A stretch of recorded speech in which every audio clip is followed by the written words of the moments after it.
আমাদেরকে ছোট্ট একটা জিন্দেগি দিয়ে, ছোট্ট একটা জীবন দিয়ে আল্লাহ তাআলা এই দুনিয়ায় আমাদেরকে পাঠিয়েছেন এবং কিছু নীতিমালা, কিছু কাজ দিয়ে আল্লাহ তাআলা আমাদেরকে পাঠালেন। দুইটা বিষয় মানুষের জীবনের সাথে সম্পৃক্ত, একটা হলো প্রকাশ্য বিষয়, আর একটা হলো গোপনীয় বিষয়। প্রকাশ্যের বিষয় হলো আমরা এই দুইটা বিষয়ের সাথে সম্পৃক্ত, একটা বিষয় হলো আরও দুইটা বিষয় সম্পৃক্ত, সেটা হলো একটা হলো আমাদের করণীয় আর একটা হলো আমাদের বর্জনীয়। করণীয় কাজগুলো আমাদেরকে করতে হবে, বর্জনীয় কাজগুলো আমাদেরকে ছাড়তে হবে, ঠিক কিনা বলেন? করণীয় কাজ, যে কাজগুলো আমাদের জন্য করণীয়, এই কাজটা করতে গেলে যে এলেম দরকার সেটা আমাদেরকে অর্জন করতে হবে। যে কাজগুলো, যে বিষয়গুলো আমাদের জন্য বর্জনীয়, ওইগুলো বর্জন করতে গেলেও, ছাড়তে গেলেও যে এলেমের দরকার, সেই এলেম আমাদেরকেও অর্জন করতে হবে।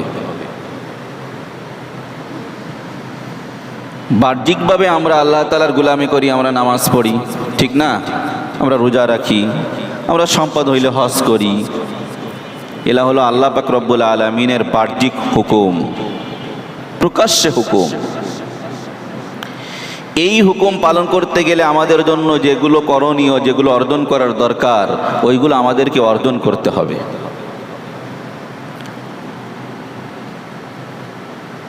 মানুষের শরীরের ভিতরে অনেক রোগ আছে যেটা প্রকাশ্যে দেখা যায়, অনুভব করা যায়, ঠিক না?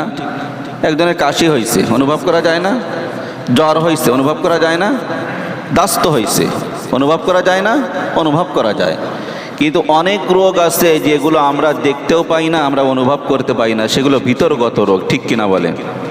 আল্লাহ না করুক আমার ভিতরে কোনো একটা পার্টস, একটা কিডনি ড্যামেজ হয়ে গেছে, এটা আমরা বুঝতে পারি না, আমরা অনুভব করতে পারি না, এটা আমরা দেখতেও পাই না, ঠিক কিনা বলেন? তেমনিভাবে শরিয়াতের অনেক হুকুম আহকাম আল্লাহ তাআলা আমাদেরকে প্রকাশ্যে দিয়েছেন, যেগুলো আমরা প্রকাশ্যে আদায় করি এবং সেগুলো আমরা দেখি, সেইভাবেই আদায় করি। আর অনেক আমল আল্লাহ তাআলা আমাদের জন্য রাখছেন যেগুলো আমরা দেখি না, সেটা আমরা অনুভব করি এবং আমাদের আচার আচরণে সেগুলো ফুটে ওঠে। যেমন তাকওয়া, একটা লোকের ভিতরে তাকওয়া আছে, দেখা যায়? এটা তাকওয়া দেখা যায়। খোদা ভীতি, একটা লোক সবরকারী দেখা যায়? এটা দেখা যায় না। একটা লোক শুকরকারী, জবানে শুকর আদায় করে, এটাও দেখা যায় না। তো এই ভালো কিছু গুণগুলো, যেগুলো অনেক গুণ আছে যেগুলো আমরা দেখতে পাই না, ভালো যেমন গুণ আছে আমাদের জীবনের সাথে, ওই রকম খারাপও কিছু গুণ আমাদের ভিতরে, কিছু রোগ আমাদের ভিতরে রয়ে গেছে। কিরকম? অহংকার দেখা যায়, তাকাব্বুর দেখা যায়, রিয়া দেখা যায়, এগুলো দেখা যায় না। নিজেকে বড় মনে করা, এইগুলো দেখা যায় না। তো সম্মানিত ভাইরা, আমরা আমাদের প্রকাশ্যে নেক আমল করার ব্যাপারে যতটা সচেতন, আমাদের গোপনীয় যে রোগগুলো আছে ওই রোগের থেকে চিকিৎসা করার জন্য আমরা অতটা বেশি সচেতন নই। একটা লোক নামাজ পড়ে না, আমরা তাকে নামাজের দাওয়াত দিই, ভাই আপনি নামাজ পড়েন, ঠিক কিনা বলেন? কিন্তু একটা লোকের ভিতরে অহংকার, রিয়া, এই রিয়াকারীকে আমরা কখনো বলি না যে ভাই আপনি রিয়াকে ছেড়ে দেন, আপনি লোক দেখানো ইবাদত করবেন না। তো প্রকাশ্যে নেক আমল করার ব্যাপারে আমরা যতটা সচেতন, গোপনে আমাদের যে ব্যাধিগুলো আছে এই ব্যাধির থেকে চিকিৎসা হওয়ার জন্য আমরা অতটা সচেতন নই। অথচ কোরআন এবং হাদিসকে সামঞ্জস্যতা দিলে দেখা যায় যে আমাদের বাতিনি যে রোগগুলো আছে, প্রকাশ্যে যে রোগ আছে, এই রোগের থেকে বাতিনি যে বিষয়গুলো আছে, যে গুণগুলো আছে, এইগুলো বেশি জরুরি। কেমন? আমরা নামাজ পড়ি, ঠিক না? নামাজ পড়ি কিনা? নামাজ যে কেউ পড়তে পারে, যে কেউ পড়েন, আদায় করেন, সে যদি শিক্ষা করে।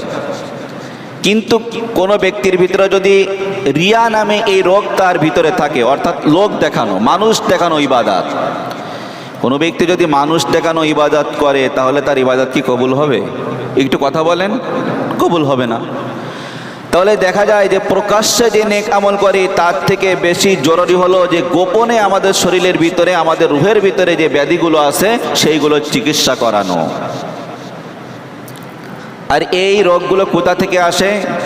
আমি কোরআনে কারিমের একটা আয়াত তেলাওয়াত করছি। আল্লাহ পাক রব্বুল আলামিন বলতেছেন, ওয়ায়াসআলুনাকা আনির রূহ কুলির রূহু মিন আমরি রাব্বি ওয়ামা উতিতুম মিনাল ইলমি ইল্লা কলিলা।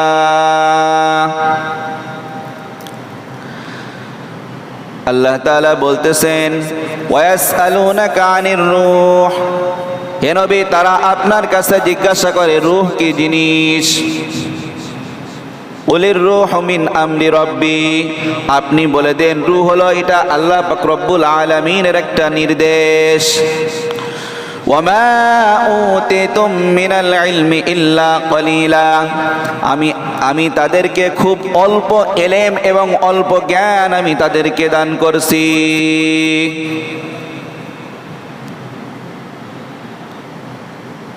কাফেররা জিজ্ঞাসা করে নবীর কাছে যে রূহ কি জিনিস। আল্লাহ তাআলা জবাব দিচ্ছেন আসমান থেকে, বলে দিচ্ছেন যে আপনি বলুন যে রূহ এটা আল্লাহ তাআলার একটা আদেশ। এরপরে আল্লাহ তাআলা বলতেছেন যে আমি তাদেরকে সামান্য জ্ঞান দান করছি। তার মানে সামান্য জ্ঞানে রূহ কি জিনিস এটা বোঝা আমাদের জন্য সম্ভব না। বোঝা সম্ভব? কেউ বুঝাইতে পারবে? পৃথিবীর কেউ? কোনো আম্বিয়া ইকরাম, কোনো নবীরাও বুঝাইতে পারি নাই যে রূহ কি জিনিস। দেখছে কেউ কোনোদিন? কোনো ডাক্তার? পুরো বডি যদি মানুষ চেক করে একদম খণ্ড খণ্ড করে ফেলানো হয়, রূহ দেখাইতে পারবে? পারবে কেউ দেখাইতে? পারবে না। এটা হলো রূহ। আমাদের এই সামান্য জ্ঞানে এই রূহ কি জিনিস এটা বোঝা আমাদের জন্য সম্ভব না। এই জন্য আল্লাহ তাআলা এই কথা বলেই সঙ্গে সঙ্গে বললেন যে ওমা উতিতুম মিনাল ইলমি ইল্লা কলিলা, আমি তাদেরকে অনেক সামান্য জ্ঞান দান করছি। আর সামান্য জ্ঞানের দ্বারা এই রূহ কি জিনিস এটা বোঝা তাদের জন্য কি নয়, সম্ভব নয়। এই আয়াতের একটা শানে নুজুল আছে, একটা ব্যাকগ্রাউন্ড, প্রেক্ষাপট। কাফিররা যে সময় দেখেন আমাদের নবী যে প্রত্যেকটা বিষয় মানুষকে খুব স্পষ্টভাবে প্রতিটা বিষয় তার কাছে জিজ্ঞাসা করা হলে খুব সুন্দরভাবে বুঝিয়ে দেয় এবং সেটার উত্তর দিয়ে দেয়। আমাদের নবী নিজের থেকে কোনো কথা বলতেন? সবাই কথা বলেন, বলেন না? বলতেন না? বলতেন? নবী নিজের থেকে কোনো কথা বলতেন না।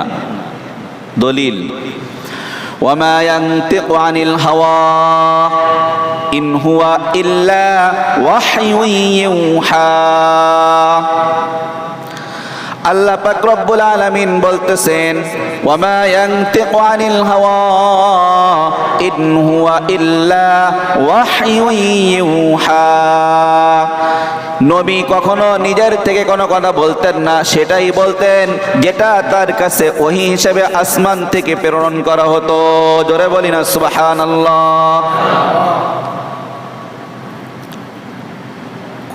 যখন কোনো প্রশ্ন করে আটকাতে পারে না কাফেররা, তখন পরামর্শ করলে যে কিভাবে নবীকে আটকানো যায়। তখন তারা ওই জামানার কিছু পাদ্রীদের কাছে গেলেন পরামর্শ করে, যে তাদের কাছ থেকে আমরা কিছু পরামর্শ নিয়ে আসি যে কি কোন মাধ্যমে নবীকে এমন কিছু প্রশ্ন করতে হবে যে প্রশ্নের মাধ্যমে তিনি আটকে যাবেন। তখন গেলেন পাদ্রীদের কাছে, যাওয়ার পরে বললেন যে তোমরা তার কাছে 3টা প্রশ্ন করবে। কয়টা ভাই? 3টা প্রশ্ন করবে। 1 নম্বর প্রশ্ন হলো তার কাছে জিজ্ঞাসা করবে যে রূহ কি জিনিস। 2 নম্বর প্রশ্ন হলো তার কাছে জিজ্ঞাসা করবে যে আসহাবে কাহাফের ঘটনাটা কি আপনি বলেন। 3 নম্বর প্রশ্ন হলো তার কাছে জিজ্ঞাসা করবে জুলকারনাইন বাদশা সম্পর্কে জিজ্ঞাসা করবে। যদি এই 3টা প্রশ্নের ব্যাখ্যার, এই 3টা প্রশ্নের জবাব যদি তিনি সঠিকভাবে দিতে পারেন তাহলে তিনি নবী, আর যদি সঠিকভাবে না দিতে পারেন তাহলে তিনি কি নাই, সত্য নবী নন। 3টা প্রশ্নই কোরআনের ভিতরে আছে, জিজ্ঞাসা করে।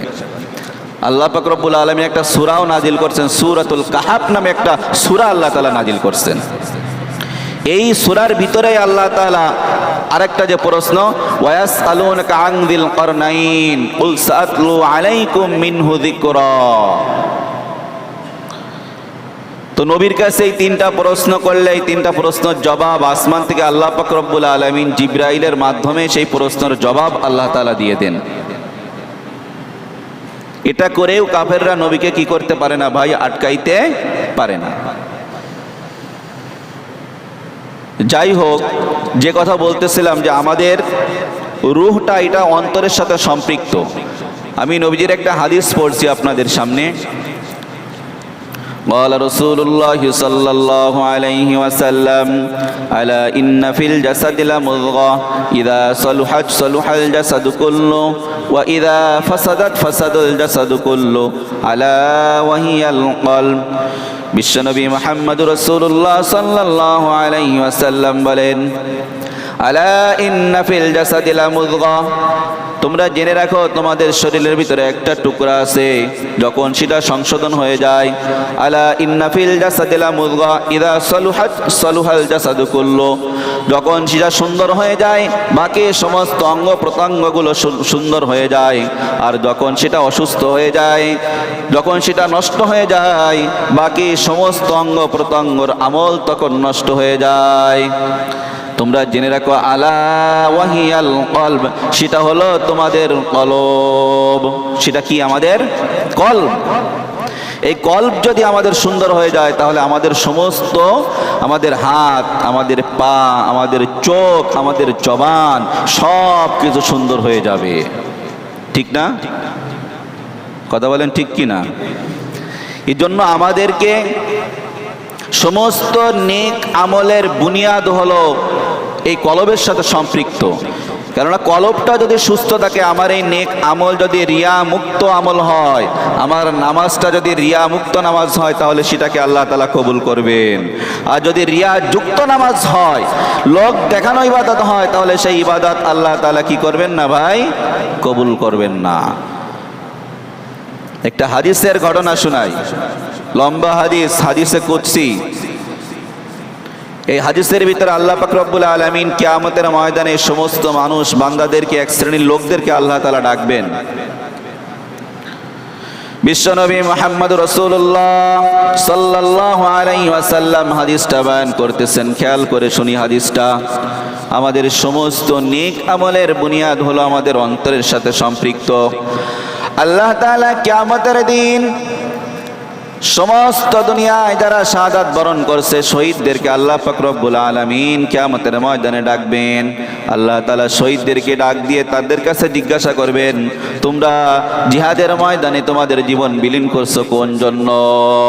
শহীদরা বলবে, ওগো আল্লাহ, আপনার জন্যই আমাদের জীবনকে আমরা বিসর্জন দিয়েছি।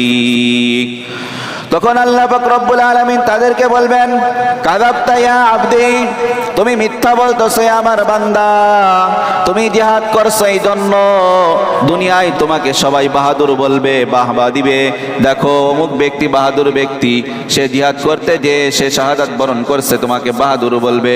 আর যে বাহাদুর খিতাব পাওয়ার জন্য তুমি জিহাদ করছো, সে খিতাব তুমি দুনিয়ার থেকে পেয়ে গিয়েছো, এই আখেরাতে তোমার কোনো অংশ নাই, যাও তুমি জাহান্নামে চলে যাও।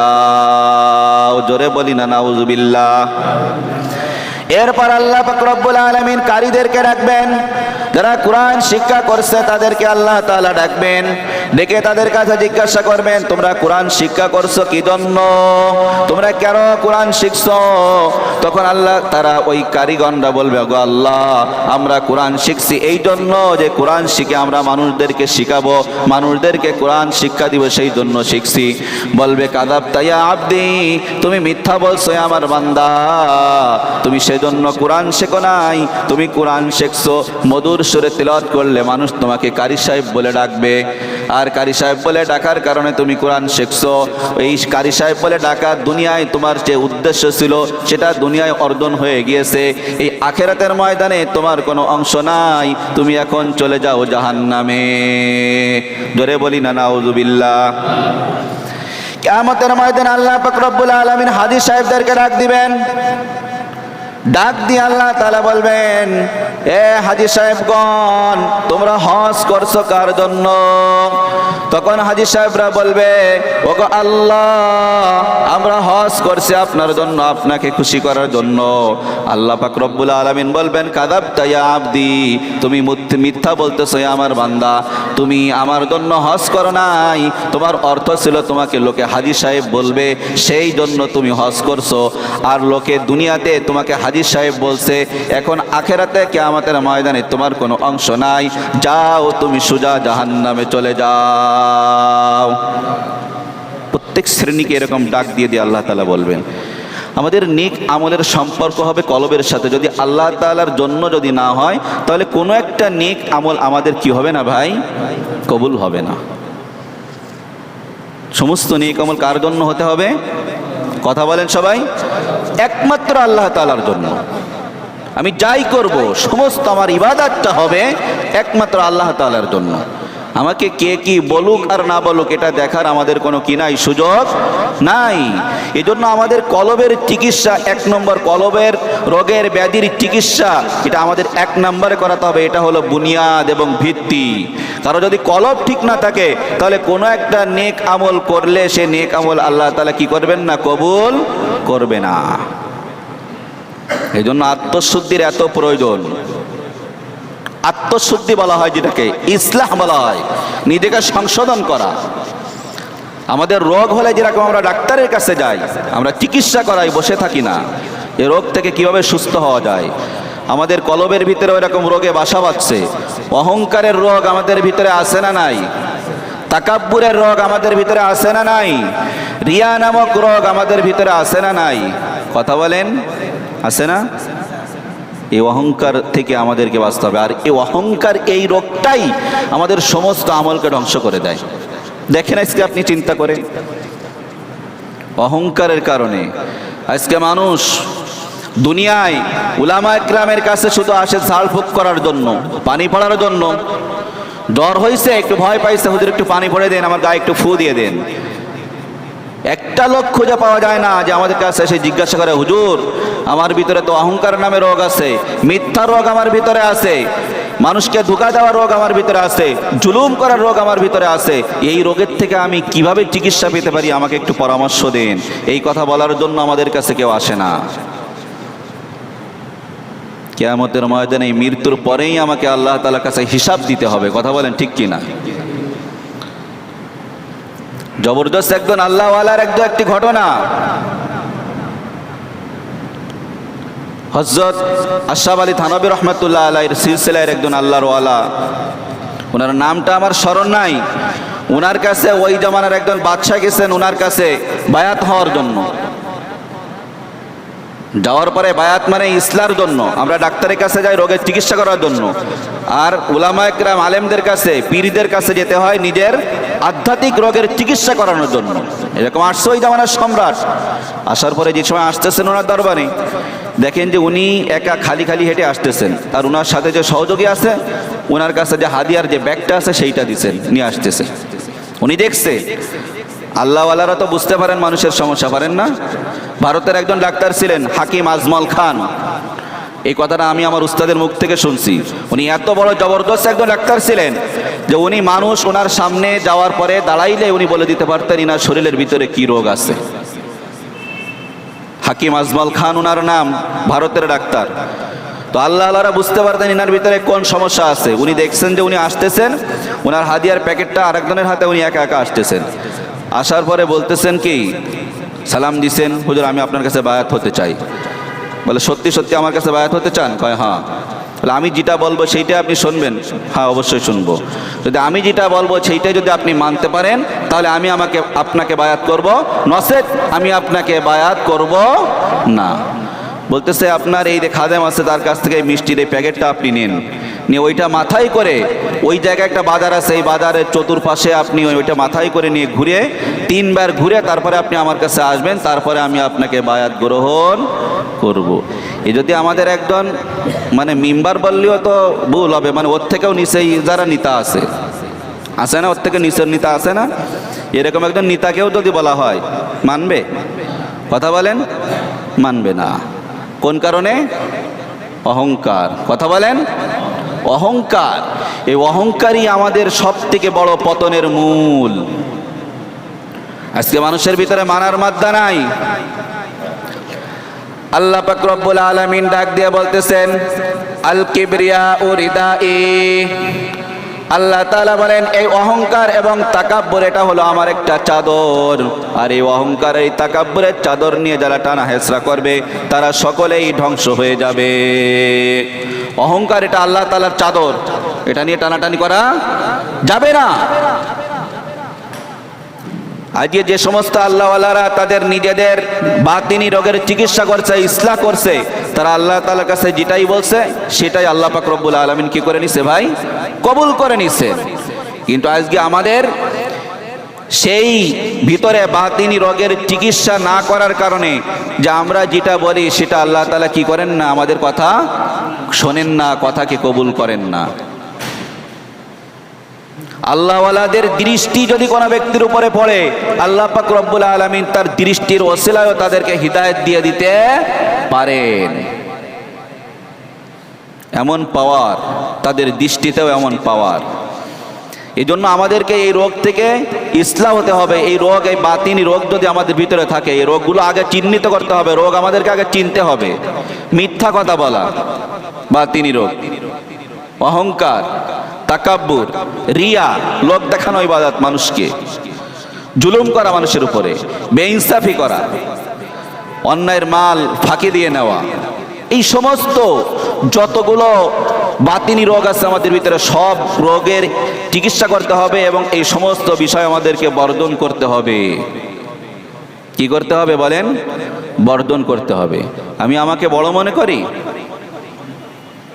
মসজিদে যে মুসাল্লিরা আসে, আপনি এত বড় একজন কুতুব, আপনি বলবেন যে আমার ভিতরে কোনো অহংকার নাই, তাকাব্বুর নাই। হুজুর, আমার ভিতরে কোনো অহংকার নাই, ইসলাম, আমি একদম ফেরেশতা, এরকম অনেকে বলে না? কথা বলেন ভাই একটু। অনেকে বলে যে হুজুর আমার ভিতরে কোনো অহংকার নাই, সব আমি আল্লাহর জন্য করি। আর আপনি কি আল্লাহর জন্য করেন? আপনি তাই আজকে মসজিদে জুমার দিন মুসাল্লিরা আসছে, সবার জুতা আছে না বাইরে, ওইগুলো সোজা করে দিন, দেখি আপনার ভিতরে কোনো অহংকার আছে কি নাই, প্রমাণ হয়ে যাবে। ঠিক না? এগুলো দিতে গেলে ভাই নিজের ভিতরে কাজ করে কিনা একটা, যে আমি মানুষের জুতা সোজা করব? এটা তো দামি মানুষ, আল্লাহ তাআলার বান্দা, নামাজের জন্য আসছে। দেখবেন এটা অনেক বড় বড় ব্যক্তিদেরকে, যে সমস্ত আল্লাহওয়ালা ব্যক্তিদের নাম আমরা বলি, যাদের ঘটনা আমরা শুনি এবং বলি, যাদের জিন্দেগিতে, তাদের জীবনী দেখলে পাওয়া যায় যে তারা রাতের আধারে মসজিদ বলেন, মাদ্রাসা বলেন, তাদের এই লেট্রিন পরিষ্কার করছে। শুনছেন আপনারা এরকম ঘটনা? বড় বড় আল্লাহওয়ালারা মাদ্রাসায় যে তলবে ইলমদের বাথরুমের যে লেট্রিন আছে এটা পরিষ্কার করছে, কেউ জানে না, একমাত্র দেখছেন কে? আল্লাহ। আল্লাহ তাআলা তাদেরকে এত দামি বানাইছেন। মান তাওয়াজা লিল্লাহ রাফাহুল্লাহ। যদি কোনো ব্যক্তি বিনয় হয়ে যায় তাহলে তার মর্যাদা বাড়িয়ে দেন কে? আল্লাহ। মান তাওয়াজা লিল্লাহ, যদি কেউ আল্লাহর জন্য বিনয়ী হয় তাহলে তার মর্যাদা, তার সম্মান বাড়িয়ে দেন কে? আল্লাহ। ইজ্জত দেওয়ার মালিক কে ভাই? কথা বলে একটু। ওয়াস্তব আমরা সবসময় শুনতেছি, ইজ্জত দেওয়ার মালিক আল্লাহ। ওয়ালিল্লাহুম্মা মালিকাল মুলকি তুতিল মুলকা মান তাশা ওয়া তানসিউল মুলকা মিম্মান তাশা ওয়া তুইজ্জু মান তাশা ওয়া তুযিল্লু মান তাশা বিয়াদিকাল খায়র ইন্নাকা আলা কুল্লি শাইইন কাদির। আল্লাহ পাক রব্বুল আলামিন কাউকে আল্লাহ তাআলা ইজ্জত দেওয়ার মালিক আল্লাহ। আল্লাহ যাকে চান তাকে ইজ্জত দান করেন, আবার আল্লাহ তাআলা যাকে চান তাকেও বেইজ্জতি দান করেন। কথা বলেন ঠিক কিনা? আল্লাহ তাআলা ইজ্জতের চেয়ারে বসাইয়েও বেইজ্জতি করতে পারেন, আবার আল্লাহ তাআলা বেইজ্জতির স্থানে বসাইয়েও আল্লাহ পাক রব্বুল আলামিন ইজ্জত দিতে পারেন। কথাটা কেমন হলো? ইজ্জতের চেয়ারে বসা ইজ্জতের কাজ না? ইজ্জতের চেয়ারে বসেও আল্লাহ তাআলা তাকে বেইজ্জতি করতে পারেন, আবার বেইজ্জতির স্থানে রেখে আল্লাহ পাক রব্বুল আলামিন তাকে ইজ্জত দিতে পারেন।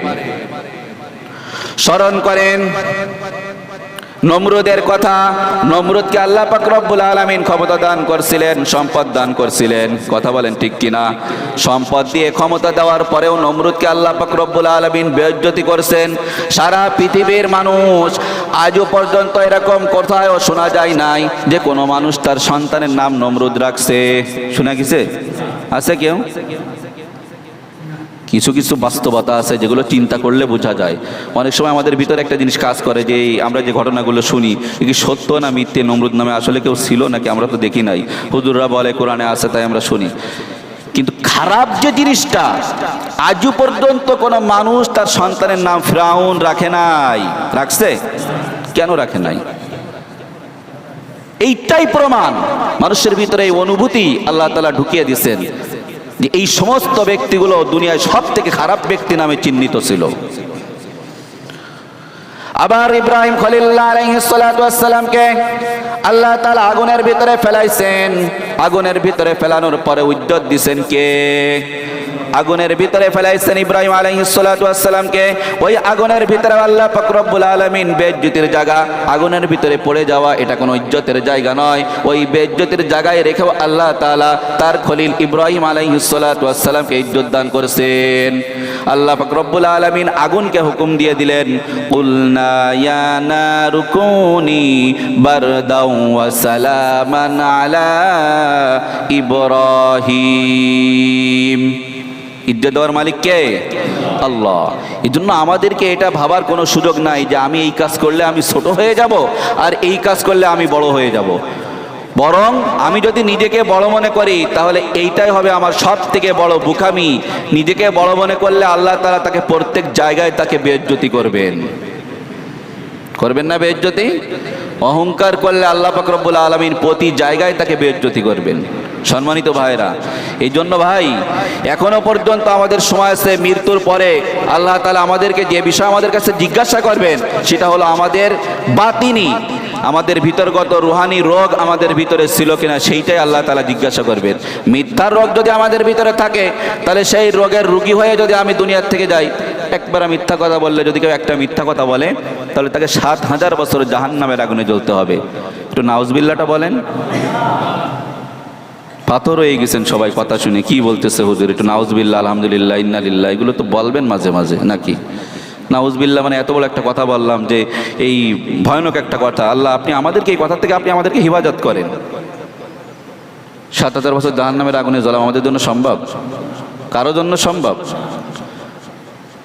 তাহলে এই একটা মানে আমরা অনেক সময় দেখেন এরকির ছলেও কিন্তু মিথ্যা কথা বলি, তাও কি বলা যাবে ভাই? এরকির ছলেও কিন্তু ভাই মিথ্যা কথা বলা যাবে না। এর কি কোনো কিছু নাই। আমরা বলি মিথ্যা কথা বলে আবার বলি তো আমি তো এমনি বললাম না ভাই, এটা বলা যাবে না। মিথ্যা তো মিথ্যাই, ওর ভিতরে কোনো ধোঁকাবাজি নাই। মস্কারা কিন্তু নবীজিও করছে, হাসি তামাশা নবীজিও কিন্তু করছে, কিন্তু সেটা বৈধতার ভিতরে রেখে। এই জন্য এর কি মেরেও কিন্তু মিথ্যা কথা বলা যাবে না। আমরা অনেক সময় ধোঁকা দিই মানুষদেরকে, বলে ধোঁকা দেওয়ার পরে মানে একটু পরে বলি যে একটু মজা করলাম। আসলে উনি যে কষ্ট পাইছে এই কষ্ট থেকে আমি কিভাবে উদ্ধার করব বলেন? আমি একটু পরে বললাম একজনের একটা লোকের একটা জিনিস আমি সেরে রাখলাম মজা করার জন্য। আচ্ছা ভাই, সামান্য মনে করেন কি আমাদের পকেটে টাকা থাকে, 10 টাকা যদি হারিয়ে যায় তাহলে তো অনেক পেরেশানি হয় না? আর তারপরে মনে করেন একজন সাইকেল রাখছে, আমরা মজা করে সাইকেলটা সরিয়ে রাখলাম। উনি যে সময় বাইরে দিয়ে দেখলো যে সাইকেল নাই, ওনার হার্টবিট তো মনে করেন একদম লো পজিশনে চলে যাবে না? আপনি একটু পরে বের করে দিবেন, ঠিক আছে, এই যে কষ্টটা উনি পাইলেন এই কষ্টটা ওনাকে কিভাবে ফিরিয়ে দেবেন আপনি বলেন? আছে কোনো রাস্তা? আছে? কথা বলেন। কিন্তু এইগুলো কিন্তু করা যাবে না। প্রত্যেকটা বিষয় প্রত্যেক জায়গায় এগুলোর থেকে আমাদেরকে বেঁচে থাকতে হবে। কারণ আমাদের মৃত্যুর পরে যে এই মূল বিষয়গুলো, বুনিয়াদি বিষয়গুলো সম্পর্কে আমাদেরকে জিজ্ঞাসা করা হবে।